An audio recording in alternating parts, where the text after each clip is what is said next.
Baik, Assalamualaikum warahmatullahi wabarakatuh. Eh, Selamat pagi, Bu dan juga teman-teman. Saya perwakilan dari kelompok satu. Saya Tiffany Rahayu bersama dengan Diki Kurniadi akan mempresentasikan hasil diskusi kami mengenai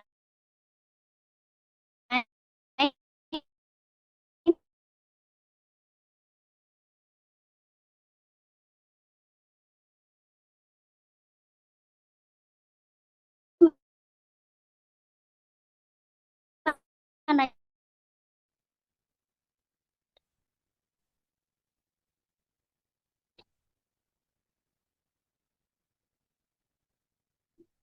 Baik, untuk definisi tuberkulosis sendiri, tuberkulosis atau TB adalah penyakit infeksi menular yang biasanya disebabkan oleh bakteri Mycobacterium tuberculosis yang berbentuk batang lurus atau sedikit melengkung, merupakan bakteri aerobik, tahan asam dan juga memiliki dinding sel yang khas sehingga bisa bertahan lama di lingkungan dan dalam tubuh manusia.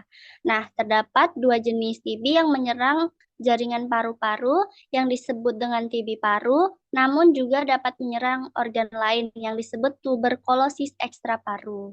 Selanjutnya,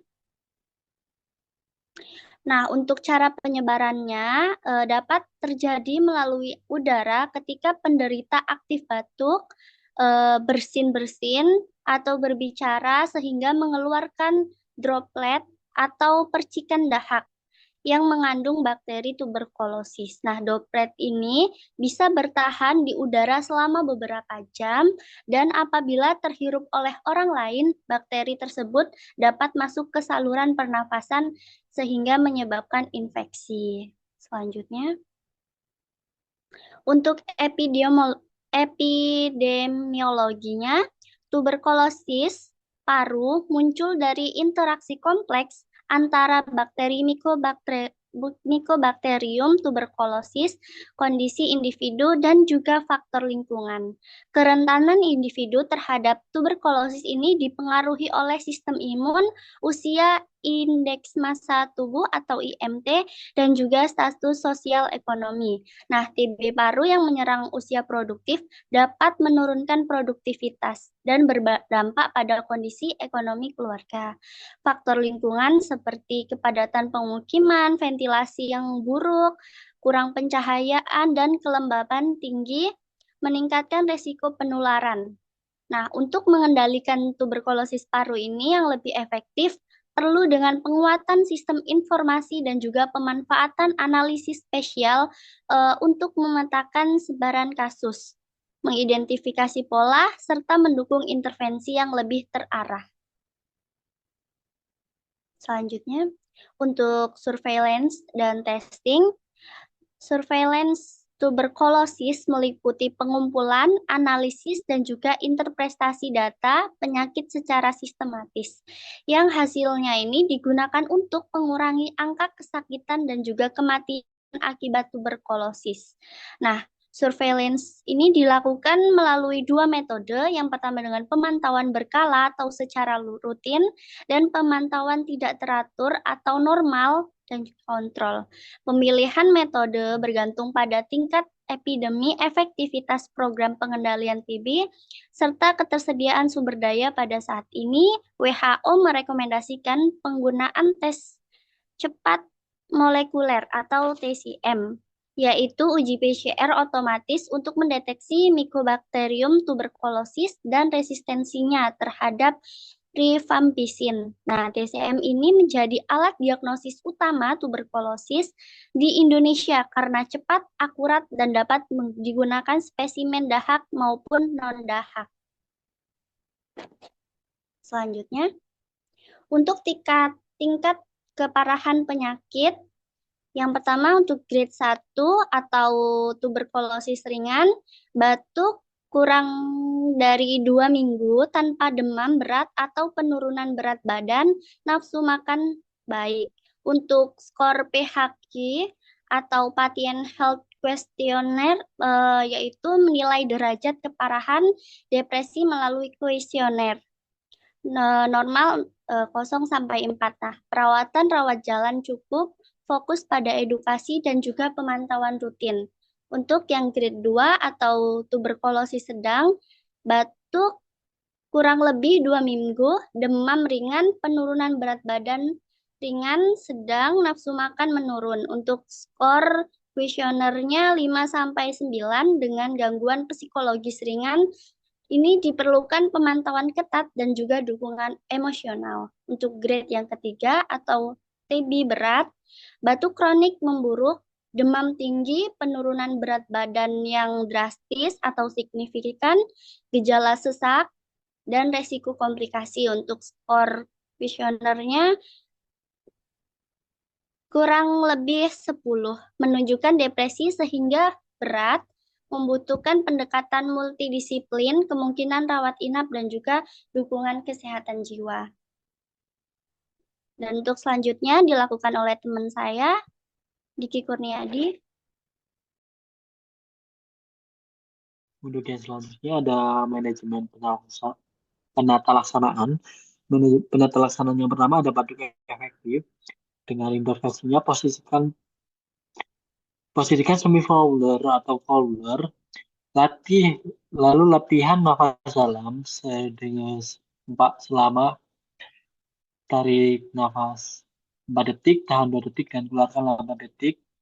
Ulangi 3 kali lalu batuk dengan kuat dengan tujuan untuk mengeluarkan sekret yang ada untuk membersihkan jalan nafas dan untuk batuk lebih produktif.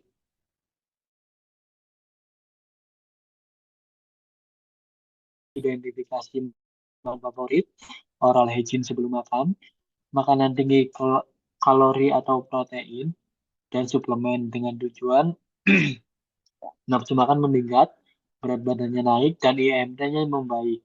Yang berikutnya ada dukungan pola tidur dengan intervensi identifikasi faktor gangguan tidur, modifikasi pencahayaan, edukasi tidur cukup dengan tujuan untuk tidur lebih nyenyak dan energi tubuh meningkat. Next, yang berikutnya ada kembali. Masih di bulan pelaksanaan.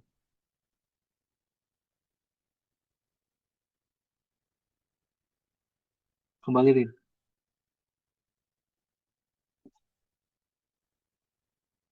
Nah, untuk yang berikutnya ada chest fisioterapi, yaitu ada breathing control, di mana ini adalah teknik mirip dengan teknik nafas dalam. Hanya saja untuk breathing control sendiri dilakukan selama 10 menit dan biasanya dilakukan 2 kali sehari. Lalu ada juga forced sleep breathing, di mana ini adalah teknik terapi pernafasan, di mana bibir dimajukan ke depan, mencuncu, lalu tarik nafas selama 2 detik dan keluarkan selama 4 detik melalui mulut. Ada juga deep and segmental breathing, di mana ini adalah teknik di mana kita akan tarik nafas sedalam-dalamnya hingga kapasitas maksimal dan diarahkan ke bagian paru tertentu dengan tujuan agar oksigenasinya meningkat, parunya lebih ekspansif, dan pola nafasnya lebih teratur.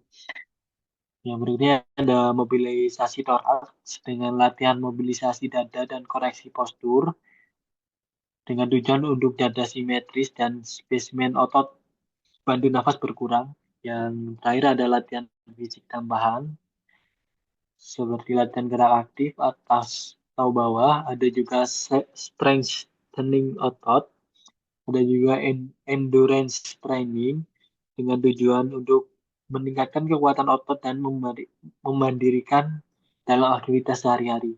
Next. Untuk kendala manajemen pelaksanaan di Indonesia sendiri, karena memiliki jumlah kasus TB dan retensi obat yang tinggi, program utama untuk penanganan adalah penemuan kasus berbasis komunitas, namun terkendala oleh kurangnya tenaga kesehatan, perlibatan masyarakat penting untuk mengurangi stigma dan memperluas deteksi TB. Karena rendahnya penemuan kasus juga disebabkan oleh kurangnya pengalaman, keterampilan, modifikasi tenaga kesehatan, serta kendala dalam pelatihan, pengawasan, dan hubungan dalam masyarakat. Ada juga pandangan buruk tentang TB, TB yang berpotensi untuk memperbaiki jangkauan deteksi dan terapi yang dapat dilakukan oleh tenaga kesehatan. Next, kebijakan pemerintah untuk TB sendiri menjadi masalah serius karena tingginya angka kematian sehingga diperlukan penanganan serius. Di mana pemerintah mengeluarkan Peraturan Menteri Kesehatan RI Nomor 67 Tahun 2016 tentang penanggulangan TB, di mana upaya penanggulangan meliputi 6 kegiatan seperti promosi kesehatan, surveillance, penanganan penanganan faktor risiko, penemuan dan penanganan kasus, pemberian kekebalan, serta pemberian obat pencegahan. Fasilitas pelayanan kesehatan PPM wajib memiliki tenaga terlatih minimal seperti dokter, petugas DI, dan petugas laboratorium. Next. Ada juga peran perawat dalam manajemen penyakit menular. Tuberkulosis sendiri adalah satu primary preventif di mana perawat memberikan edukasi tentang TB, mendorong imunisasi BCG, perbaikan gizi, kebersihan dan sanitasi lingkungan untuk mencegah penularan. Ada juga secondary preventifnya meliputi screening, deteksi dini, pelacakan kontak, serta pemantauan kepatuhan dan efek samping pengobatan untuk mencegah perkembangan penyakit. Ada juga untuk berikutnya ada teritori preventif, di mana memberikan dukungan nutrisi, rehabilitasi fisik, dan psikososial, serta konseling untuk mengurangi dampak jangka panjang dan stigma pada pasien TB. Next. Untuk penutupnya, dapat disimpulkan bahwa tuberkulosis atau TB masih menjadi tantangan kesehatan serius, terutama di negara berkembang. Kendala seperti rendahnya kepatuhan, stigma, dan akses layanan yang terbatas menghambat pengendaliannya. Diperlukan manajemen komprehensif dengan keterlibatan tenaga kesehatan, masyarakat, dan pemerintah untuk mencapai pengobatan optimal dan pencegahan yang efektif. Untuk sarannya,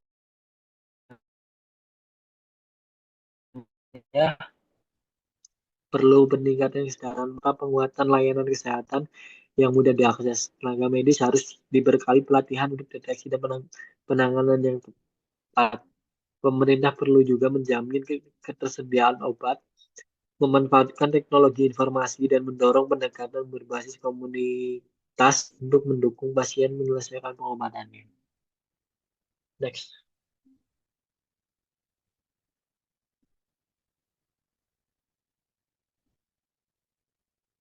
Sekian presentasi dari perwakilan dari kami. Kurang lebihnya mohon maaf. Wassalamualaikum warahmatullahi wabarakatuh.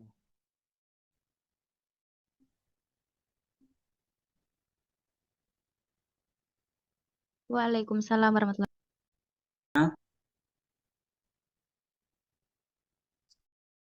Selamat pagi Ibu, selamat pagi teman-teman.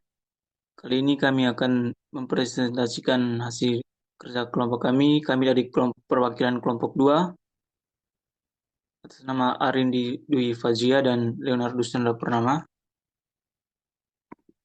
Langsung saja.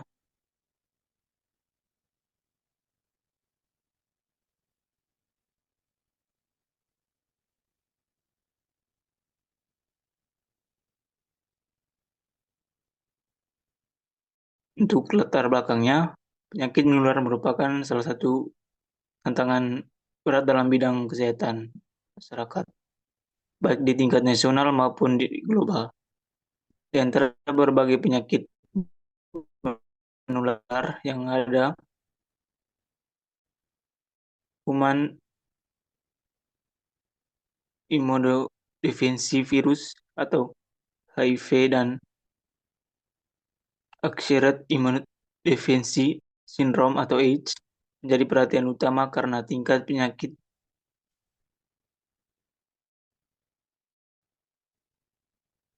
penyebarannya yang sangat tinggi, serta dampak serius yang ditimbulkan terhadap kualitas hidup penderitanya.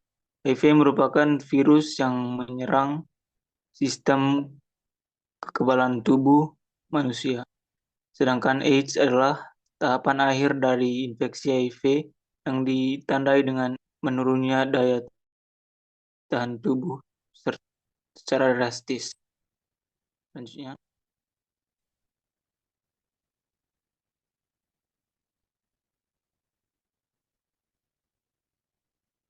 untuk tujuannya untuk mengidentifikasi dan memahami definisi penyakit, cara penularan, dan epidemiologi dan penyakit HIV/AIDS.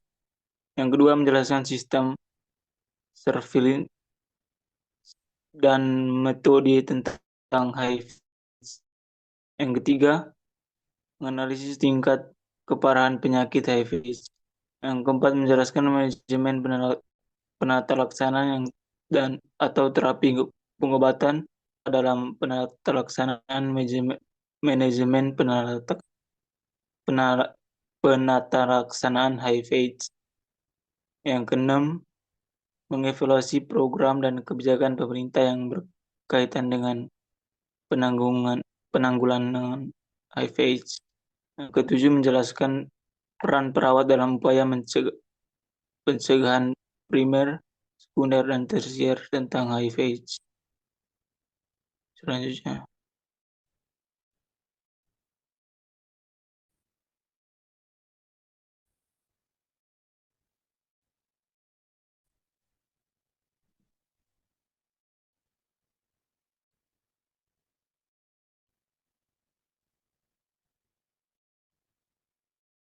Selanjutnya yaitu definisi. penyakit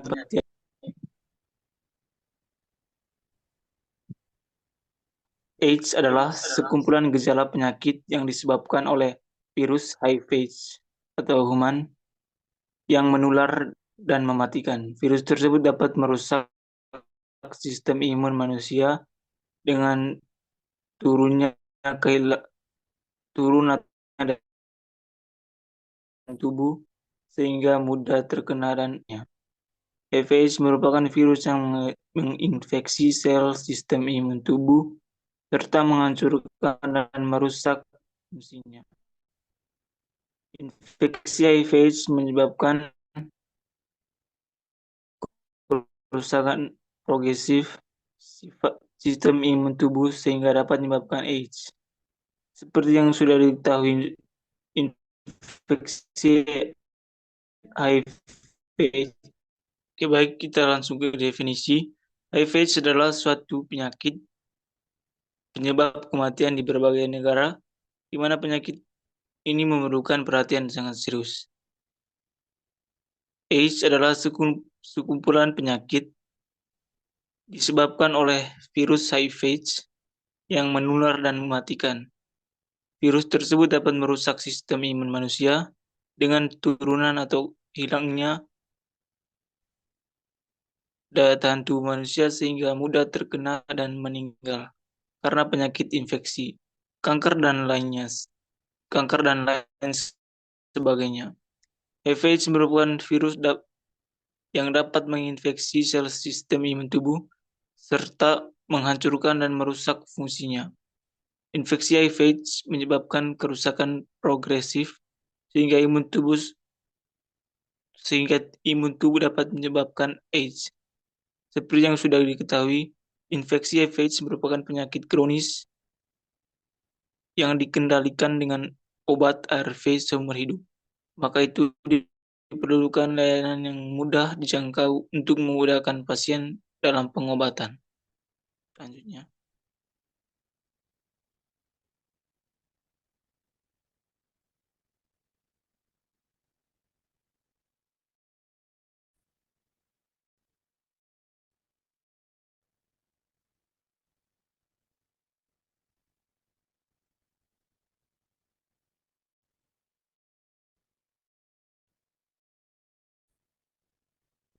berikutnya cara penyebaran. Yang pertama, penggunaan jarum suntik bersama. Yang kedua,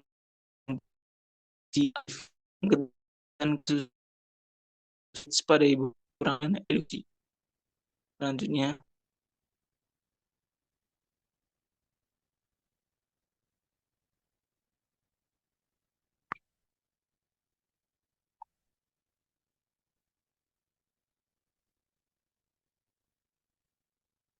next,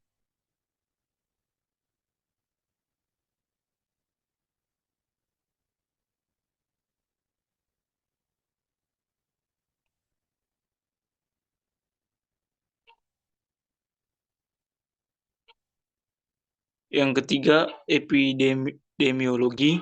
Seorang bisa terkena AIDS biasanya disebabkan oleh penularan infeksi dari suatu orang ke orang lainnya, yang dimana penularan infeksi tersebut terjadi akibat hubungan seksual yang dilakukan. Penularan HIV dibagi menjadi dua, yaitu bisa melalui hubungan seksual dan non-seksual. Hubungan seksual dapat diartikan sebagai penularan melalui hubungan seksual baik homoseksual maupun heteroseksual. Selanjutnya,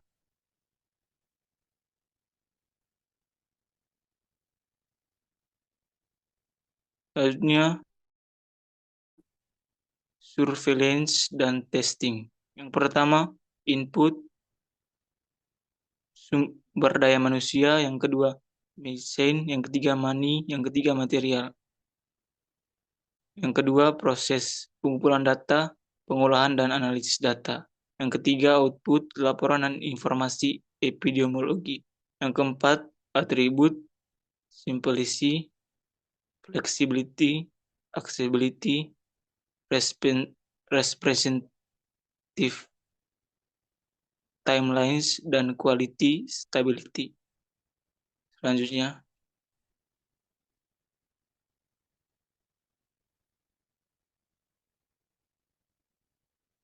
tingkatan keparahan penyakit atau grade.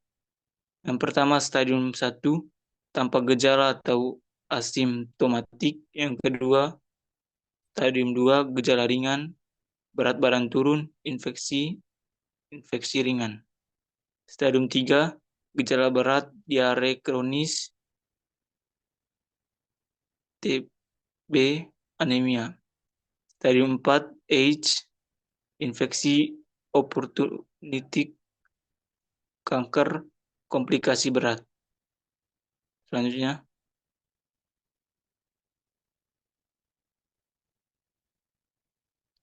untuk manajemen penata laksanaan akan dilanjutkan oleh teman saya. Untuk manajemen penata laksanaan atau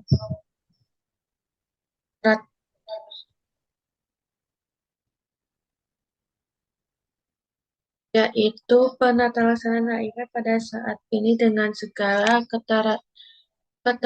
keterbatasan yang dimiliki telah mendorong upaya-upaya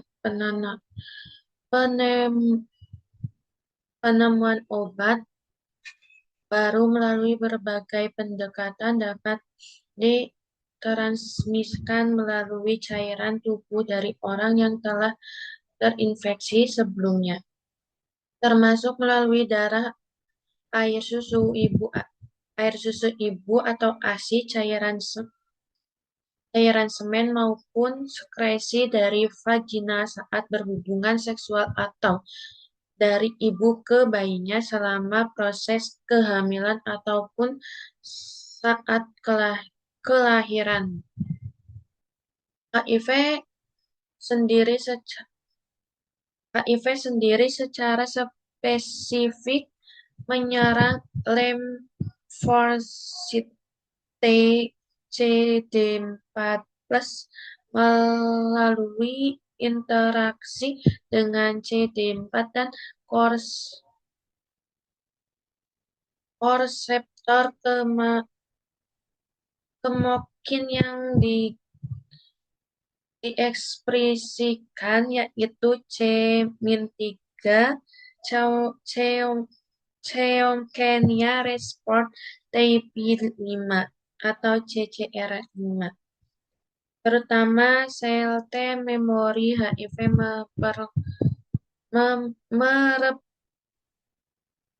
mereplikasi diri di jaringan limfoid, yaitu banyak terdapat limfosit T CD14 dan terdistribusi melalui darah.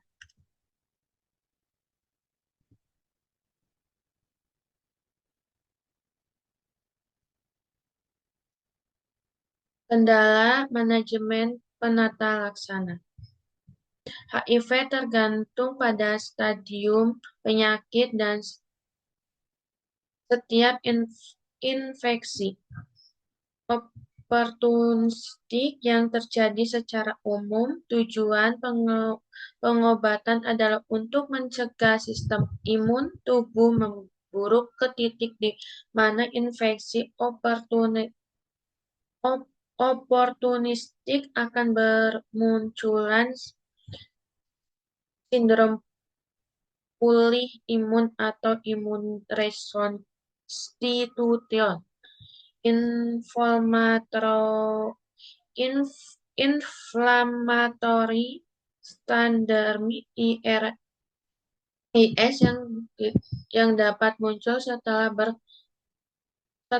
pengobatan juga jarang terjadi pada pasien yang belum mencapai titik tersebut.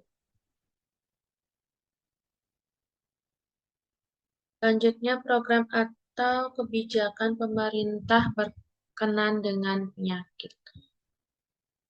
Seorang bisa terkena HIV biasanya disebabkan beberapa kebijakan yang disebut untuk menanggulangi permasalahan peningkatan HIV atau AIDS di Indonesia, yaitu ada 4. Yang pertama, mendirikan lembaga pemerintah. Kedua, berperan aktif memberikan edukasi. Ketiga, meningkatkan ketersediaan dan keterjangkauan pengobatan. 4, melakukan jangkauan pelayanan pada kelompok masyarakat.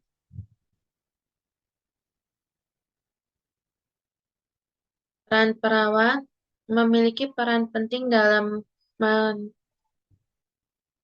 manajemen HIV/AIDS melalui pendekatan pencegahan primer, sekunder, dan tersier.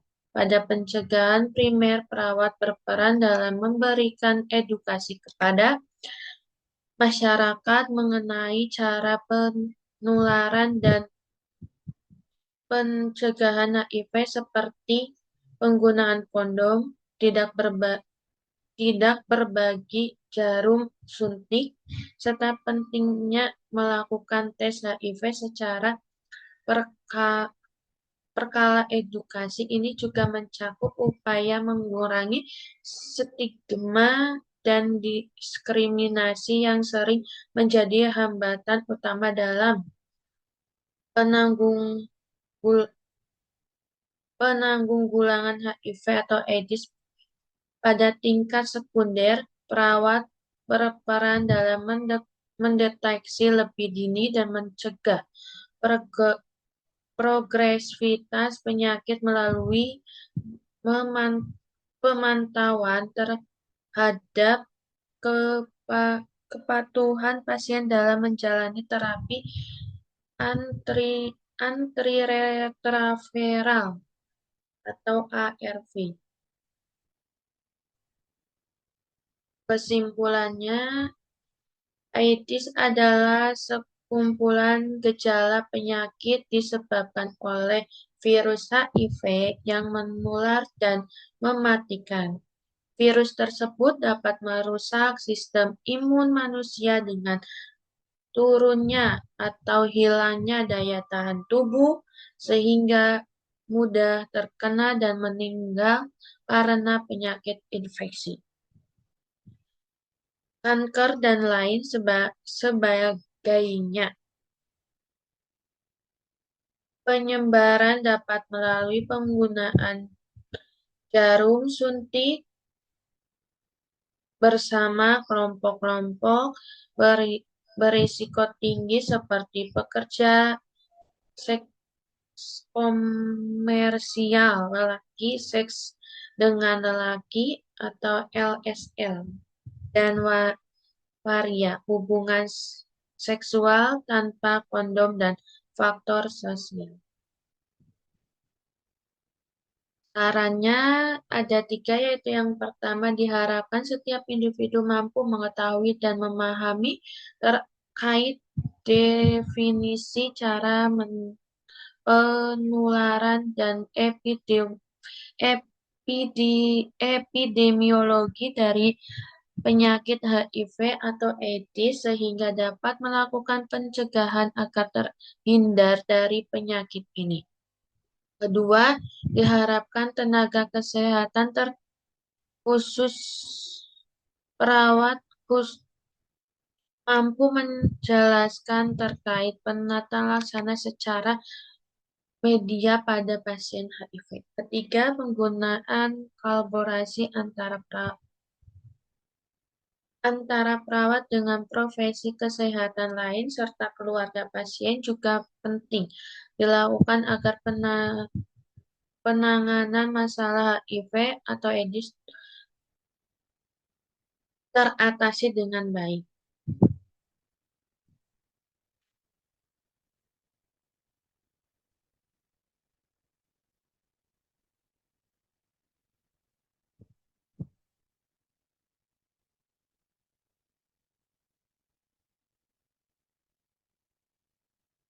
Sekian presentasi dari kami, kurang lebihnya mohon maaf. Wassalamualaikum warahmatullahi wabarakatuh. Waalaikumsalam warahmatullahi wabarakatuh. Pagi buat Ibu dan juga teman-teman. Baik, untuk di sini saya perwakilan dari kelompok 4 akan mempresentasikan hasil kerja kelompok kami, yaitu mengenai kasus DBD. Dan di sini saya bersama teman saya, yaitu Siti Nuraini dan juga Ica Dia Amara. Baik, untuk selanjutnya akan saya jelaskan mengenai DBD. Yang pertama ada definisi, yaitu demam berdarah dengue atau DBD merupakan masalah kesehatan yang sering dihadapi oleh masyarakat terutama di daerah tropis dan subtropis. Penyakit ini disebabkan oleh penularan virus melalui gigitan nyamuk yang merupakan vektor penyebaran utama. Umumnya DBD lebih sering dialami oleh anak-anak yang berusia di bawah 15 tahun. Namun, orang dewasa pun tidak terlepas dari risiko penyakit ini. Virus penyebab demam berdarah menyebar secara luas di seluruh dunia. Next.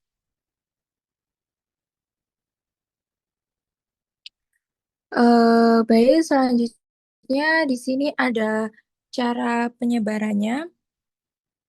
Untuk cara penyebarannya, nyamuk Aedes aegypti ini awalnya berasal dari Mesir, telah menyebar ke berbagai belahan dunia melalui jalur laut dan juga udara. Namun, ini dapat berkembang biak dengan baik di daerah-daerah yang memiliki iklim tropis maupun subtropis, seperti yang terdapat di Asia, Afrika, Australia, Amerika, dan juga yang ada di Indonesia. Nah, nyamuk Aedes aegypti ini menyebar luas ke seluruh pelosok negeri, baik di perkotaan maupun di pedesaan, kecuali di daerah yang memiliki ketinggian lebih dari 1.000 meter.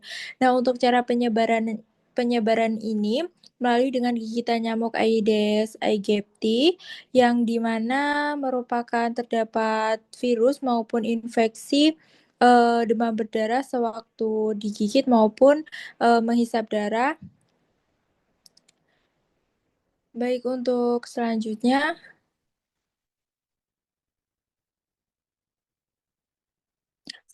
ada epidemiologi, yaitu demam berdarah merupakan penyakit akut yang biasanya ditandai dengan gejala klinis perdarahan yang dapat menyebabkan shock dan berujung pada kematian. Nah, penyebab ini disebabkan oleh salah satu dari 4 serotip virus yang termasuk dalam genus Flavivirus dari famili Flaviviridae. Nah, untuk keempat serotip tersebut adalah dengue 1, 2, 3, dan juga 4, di mana dengue tipe 3 diketahui sebagai serotip yang paling dominan dalam menyebabkan kasus berat. Dalam tubuh manusia, virus ini memiliki masa inkubasi intrinsik selama 4 hingga 6 hari sebelum memicu terjadinya gejala penyakit. Next. Untuk selanjutnya ada surveillance, yaitu suatu proses yang dilakukan secara terstruktur dan berkelanjutan. Proses ini bertujuan untuk memantau maupun mengumpulkan data, mengelola dan juga menganalisis dan menyajikan data terkait dengan perkembangan serta penyebaran kasus demam berdarah. Tujuan utama dari kegiatan ini merupakan untuk dukungan tindakan pengendalian demam berdarah dengan cara yang lebih efektif dan juga efisien. Next.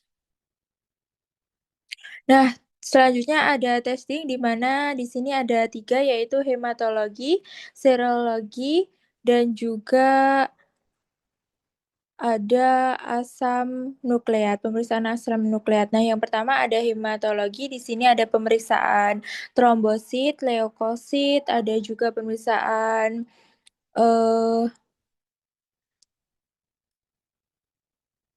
hematokrit.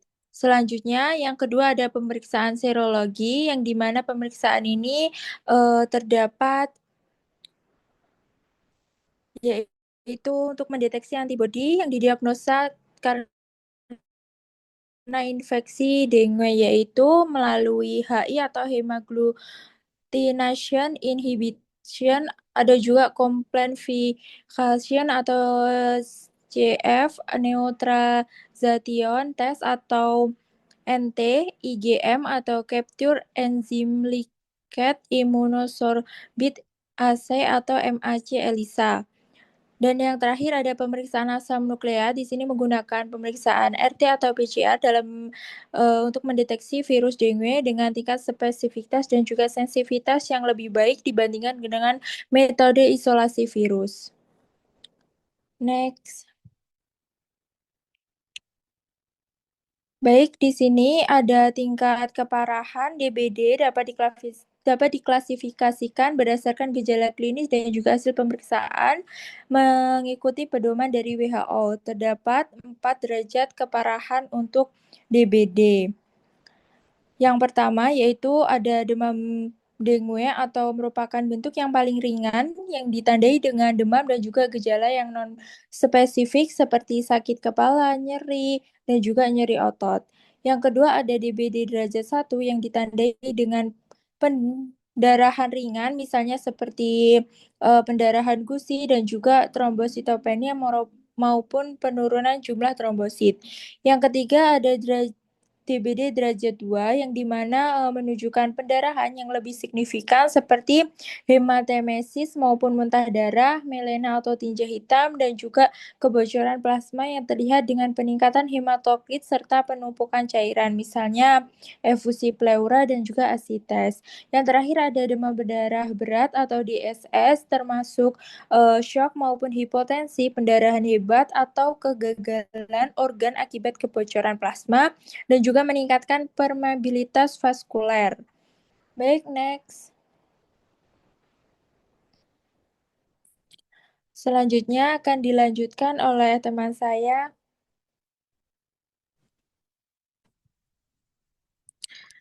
Baik, untuk yang selanjutnya ada manajemen penata laksanaan atau treatment. Ada beberapa manajemen penata laksanaan atau treatment, yaitu yang pertama penata laksanaan demam berdarah dengue tanpa shock, yang kedua penata laksanaan demam berdarah dengan shock. Tuh yang selanjutnya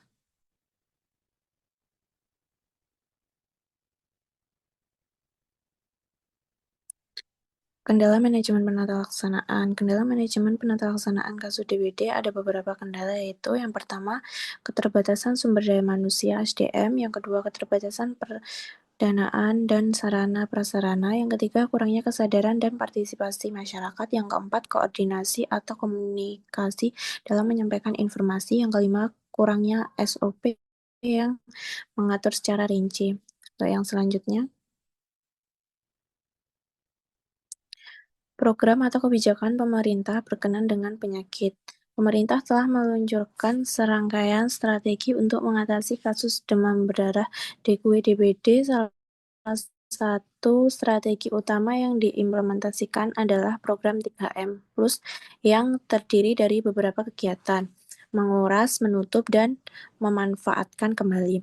Menguras berarti membersihkan dan mengosongkan wadah penampung air seperti kendi, bak mandi, toren, dan kontainer lainnya. Menutup merujuk pada tindakan menutup rapat wadah penampung air untuk mencegah perkembangan nyamuk Aedes aegypti. Untuk yang selanjutnya, peran perawat primer, prevention, sekunder prevention, tertiary prevention. Peran perawat dalam pencegahan primer memberikan edukasi kepada masyarakat mengenai penyakit ini, mengajarkan teknik 3M plus serta mendorong partisipasi masyarakat dalam program-program pencegahan DBD. Di sisi lain, pencegahan sekunder ditunjukkan bagi mereka yang telah menunjukkan gejala atau tanda-tanda DBD dengan tujuan untuk mendeteksi penyakit lebih dini agar dampaknya tidak semakin parah dan menghindar risiko kematian. Dalam tahap pencegahan sekunder, peran perawat mencakup melakukan screening bagi individu yang mungkin memiliki tanda-tanda penyakit, memberikan asuhan keperawatan, merekomendasikan rujukan ke rumah sakit. Untuk yang selanjutnya, untuk kesimpulannya, demam berdarah dengue DBD adalah penyakit infeksi virus yang tetap menjadi tantangan serius bagi kesehatan masyarakat di Indonesia. Penyakit ini yang dapat berakibat fatal apabila tidak ditangani dengan baik. Ditularkan oleh nyamuk Aedes aegypti, DBD umumnya lebih mengancam anak-anak, khususnya pada musim hujan dan di daerah dengan kepadatan penduduk yang tinggi. Beberapa faktor yang berkontribusi pada penyakit DBD meliputi usia, jenis kelamin, kondisi lingkungan, serta curah hujan. Untuk yang selanjutnya, untuk saran, pentingnya peningkatan partisipasi masyarakat dalam pencegahan demam berdarah dengue DBD tidak dapat diabaikan. Edukasi berkelanjutan mengenai pola hidup bersih dan sehat, serta penerapan program 3M Plus secara konsisten menjadi langkah awal yang krusial. Selain itu, ada kebutuhan mendesak untuk meningkatkan ketersediaan sarana dan prasarana seperti alat pemeriksaan laboratorium dan regen diagnostik agar deteksi dini kasus DBD dapat dilakukan dengan efektif. Penting juga untuk meningkatkan kompetensi tenaga kesehatan dalam penata laksanaan kasus DBD, terutama yang mengalami shock agar penanganannya dapat dilakukan secara cepat dan tepat. Untuk yang selanjutnya akan saya kembalikan ke moderator.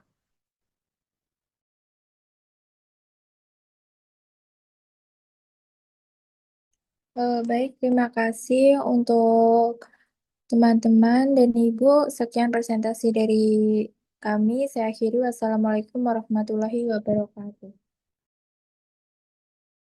Saya Risma Nur Maulida, perwakilan dari kelompok 5, yaitu ada saya sendiri Risma Nur Maulida bersama rekan saya Juwita Rizky Sekar Melati dan juga Yulistia Indah Purwandari. Langsung saja hari ini saya akan mempresentasikan mengenai manajemen penyakit menular yaitu polio. Langsung saja ke definisi.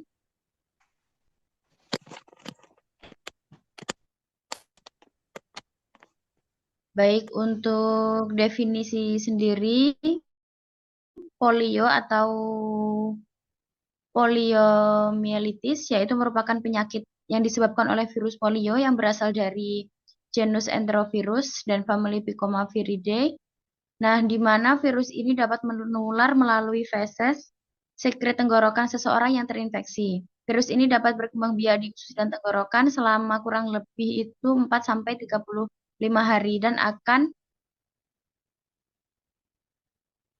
Maaf, untuk definisinya belum selesai. Baik, virus ini kemungkinan akan berkembang kurang lebih dari mulai 4 hari sampai dengan 35 hari. Nah, untuk dalam kondisi lainnya atau dalam kondisi tertentu, pada penyakit polio ini mampu menyebar ke aliran darah dan menyerang sistem saraf. Next.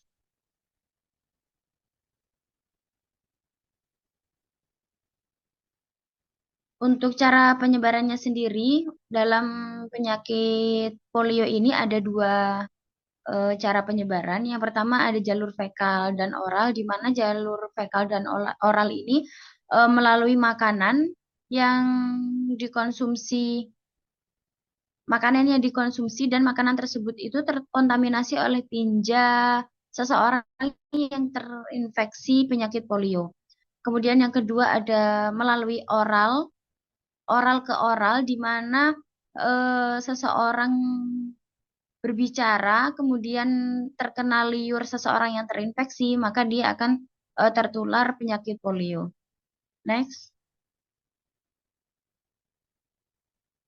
Untuk epidemiologinya sendiri, yang pertama ada munculnya kasus polio, kemudian yang kedua tingkat imunisasi yang rendah, kemudian ada fungsi petugas kesehatan, yang keempat ada perspektif tata kelola yang baik, yang kelima kebijakan manajemen sumber daya manusia, yang keenam kebijakan pengelolaan sarana dan prasarana, dan yang terakhir ada keterlibatan masyarakat.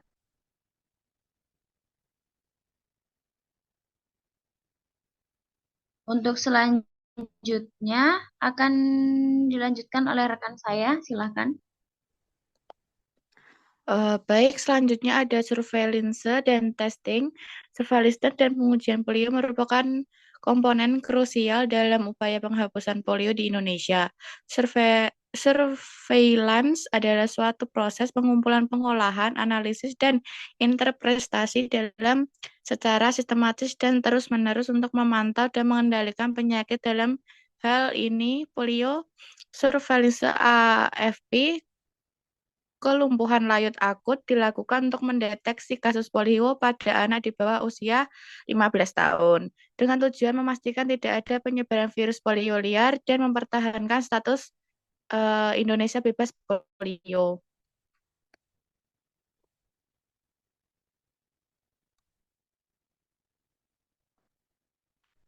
Selanjutnya ada tingkat keparahan, yaitu ada 3 fase. Yang pertama ada fase akut. Pada fase ini 95% dari sel tanduk dengan depan pasien mengontrol otot-otot rangka tubuh dan tungkai, dan kemungkinan bola lampu yang berpartisipasi. Yang kedua ada fase subakut. Pasien dapat dikembalikan kekuatan ke tingkat kelangsungan hidup. Sel tanduk anterior pertumbuhan aksonal dan atau hipertrofi otot pada pasien. Yang ketiga ada residual multitumor.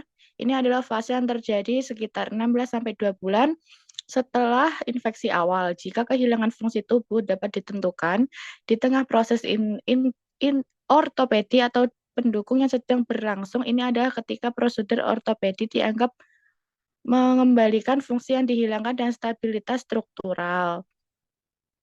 Next. Untuk selanjutnya ada manajemen penata laksana, yaitu ada 3. Yang pertama ada imunisasi sebagai pertahanan utama dikarenakan tidak tersedia terapi khusus untuk penyakit polio. Imunisasi menjadi langkah pencegahan yang paling efektif guna melindungi masyarakat dari penularan virus polio. Yang kedua ada program pengembangan imunisasi atau PPI. Pemerintah Indonesia telah menjalankan program pembangunan masa imunisasi atau PPI secara pasif sejak tahun 1980 sebagai bagian dari strategi untuk mengulangi penyebaran polio di daerah. Yang ketiga ada tantangan dalam eradikasi polio. Walaupun vaksin polio telah digunakan sejak dekade 1950-an dan terbukti ampuh dalam mencegah poliomyelitis, proses untuk sepenuhnya memberantas penyakit ini masih ditemui banyak kendala dan hambatan. Selanjutnya akan dibacakan oleh teman saya.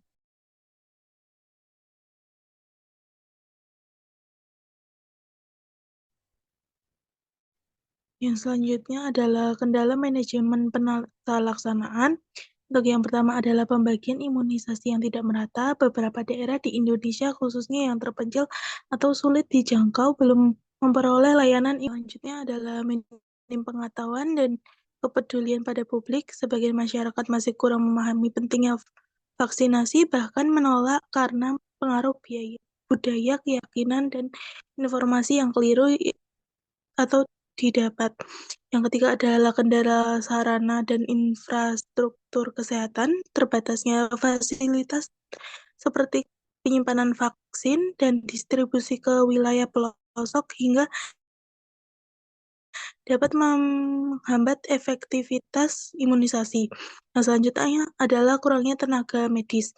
Ada beberapa daerah sasaran imunisasi, jumlah petugas kesehatan masih sangat minim, sehingga belum bisa mencukupi imunisasi. Yang selanjutnya, next. Yang selanjutnya adalah program kebijakan pemerintah. Pada tahun 2016, Kementerian Kesehatan mulai menggalakkan program imunisasi lengkap bagi bayi usia 0 sampai 11 bulan, mencakup vaksin campak, BCG, hepatitis B, DPT, HIV, dan polio. Kemudian pada tahun 2002, jumlah vaksin wajib diberikan secara rutin ditingkatkan dari 11 sampai 14 jenis. Bayi berusia 0 sampai 11 bulan menerima imunisasi dasar lengkap, sedangkan bayi usia 1 sampai 4 bulan memperoleh vaksin polio sebanyak 1 hingga 4 dosis. Lalu berikutnya,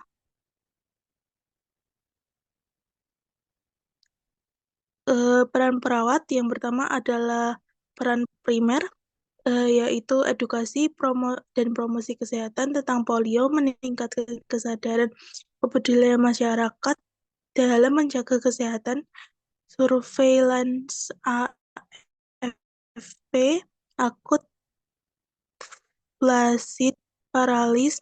Survei AFP adalah suatu perlindungan terhadap polio yang penting bagi keluarga. Sistem ini adalah suatu program kewaspadaan terhadap penyakit pada setiap daerah di seluruh Indonesia dan dunia. Pelaksanaan imunisasi dengan menjalankan program imunisasi polio termasuk menjangkau anak-anak di daerah terpencil, memantau dan evaluasi untuk memastikan efektivitas program.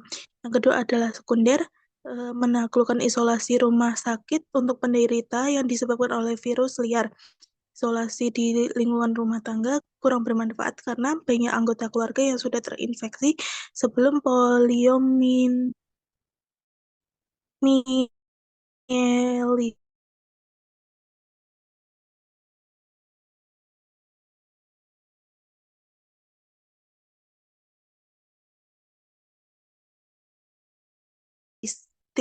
dapat didiagnosa.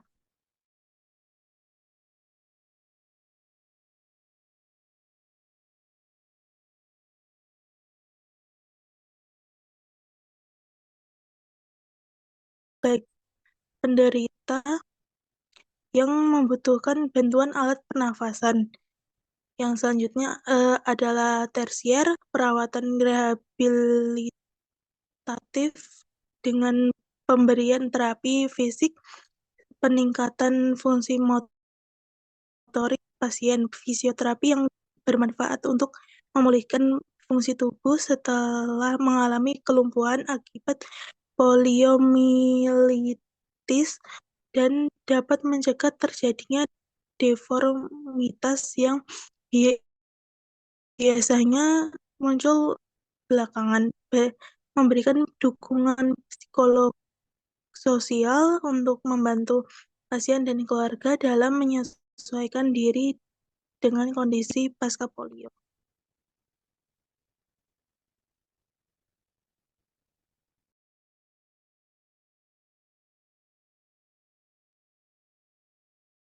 Untuk kesimpulan dari penjelasan dapat disimpulkan bahwa penyakit polio merupakan penyakit menular yang disebabkan oleh virus polio.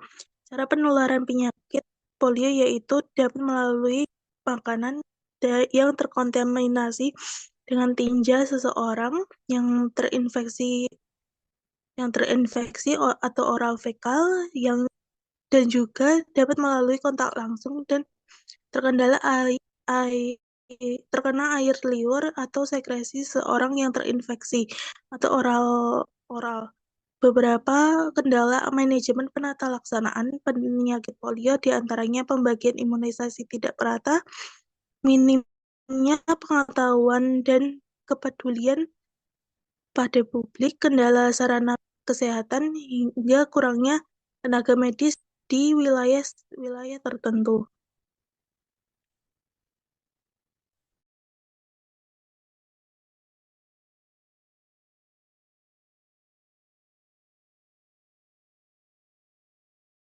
Baik, sekian presentasi dari kami. Untuk apakah ada yang ditanyakan?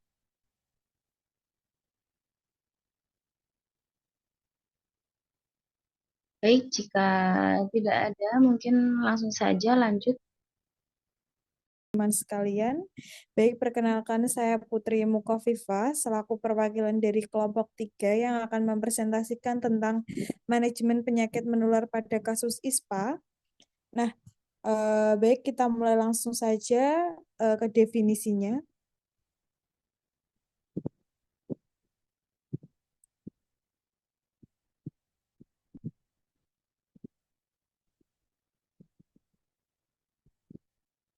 Baik, nah untuk definisi ISPA sendiri itu merupakan infeksi pada saluran pernafasan yang biasanya penyakit itu menyerang pada pernafasan atas ataupun bawah yang bersifat penular dan dapat muncul dalam berbagai batuk melalui dari tanda gejala hingga gejala ringan dan berat. Nah, penyakit ini itu disebabkan oleh virus atau bakteri yang mudah menyebar melalui udara, terutama saat penderita batuk ataupun bersin.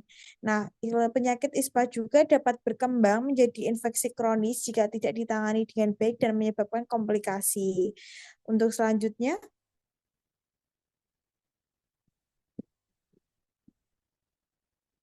untuk penyebab ISPA sendiri itu penyakit pernafasan yang sering disebabkan yang seperti sudah saya sebutkan tadi bisa disebabkan oleh virus maupun bakteri yang menyebar melalui udara atau bisa menempel pada saluran pernafasan kita, yaitu di bagian tenggorokan maupun hidung. Nah, ISPA juga dapat menyebar pada saat pergantian musim, di mana musim kemarau ke musim hujan yang dapat menyebabkan sistem imun pasien itu menurun dan juga imun klien bekerja lebih ekstra dan menyebabkan bakteri atau virus cepat berkembang dan bisa menyebabkan penyakit ISPA itu muncul.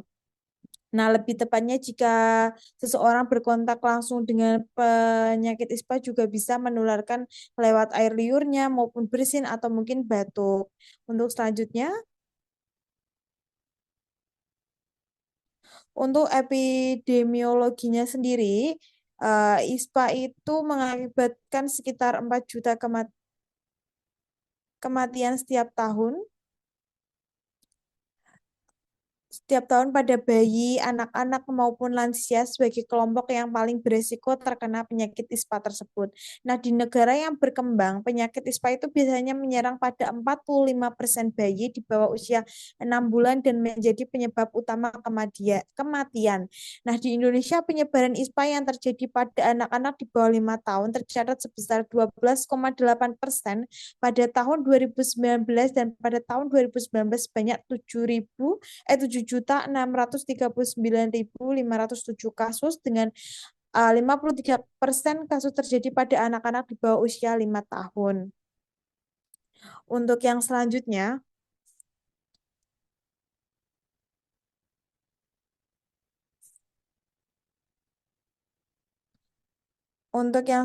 yaitu surveillance testing. Terdapat pada program P2 ISPA yang sudah diterapkan di beberapa daerah sistem yang terstruktur untuk membantu memantau kasus ISPA pada balita. Surveillance PA2 ISPA ini mencakup kegiatan pematangan pemberian ASI eksklusif, inspeksi lingkungan, manajemen terhadap balita sakit atau MBTS, promosi kesehatan, serta melakukan monitoring dan evaluasi untuk dapat membantu mengukur efektivitas program P2 ISPA. Nah, untuk testingnya sendiri, testing pada penyakit ISPA yaitu dilakukan dengan cek laboratorium untuk dapat memastikan diagnosa ISPA tersebut dan membedakan antara infeksi virus maupun bakteri serta menentukan pengobatan yang akan dilakukan atau mungkin pengobatan yang tepat. Next.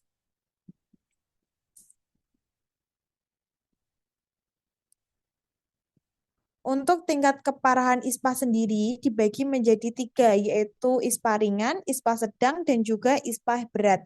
Nah, untuk ISPA ringan sendiri itu biasanya memiliki beberapa tanda dan gejala seperti batuk, suara serak, hidung melar, dan juga demam. Untuk gejalanya sendiri itu bisa dapat mengganggu aktivitas sehari-hari klien dan dapat membaik dengan istirahat atau pengobatan sederhana seperti air hangat maupun obat pereda gejala tersebut.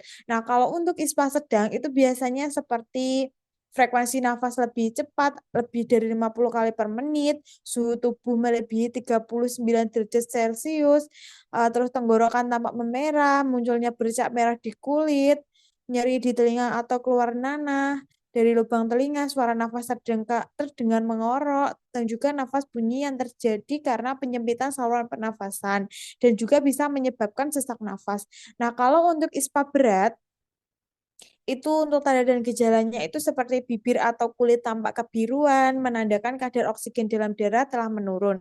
Lalu cuping hidung bergerak saat pernafasan, tingkat kesadaran juga menurun, perasaan gelisah yang tidak biasa, kesulitan saat bernafas, tenggorokan terlihat memerah yang menandakan bahwa infeksi telah berkembang, dan juga detak jantung pasien melebihi 160 kali per menit atau sulit diraba.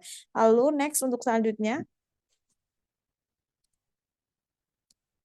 Lalu untuk manajemen penata laksanaan, untuk yang pertama yaitu non-farmakologis, yaitu dengan cara istirahat cukup, perbanyak minum air putih, makanan bergizi, penggunaan humidifier jika udara kering, atau PHBS, perilaku hidup bersih dan sehat.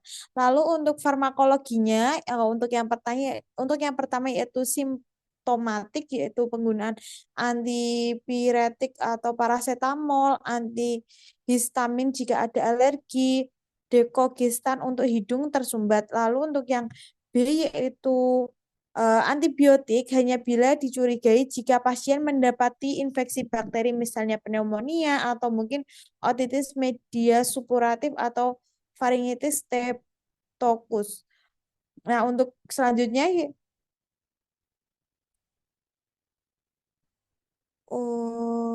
program kebijakan.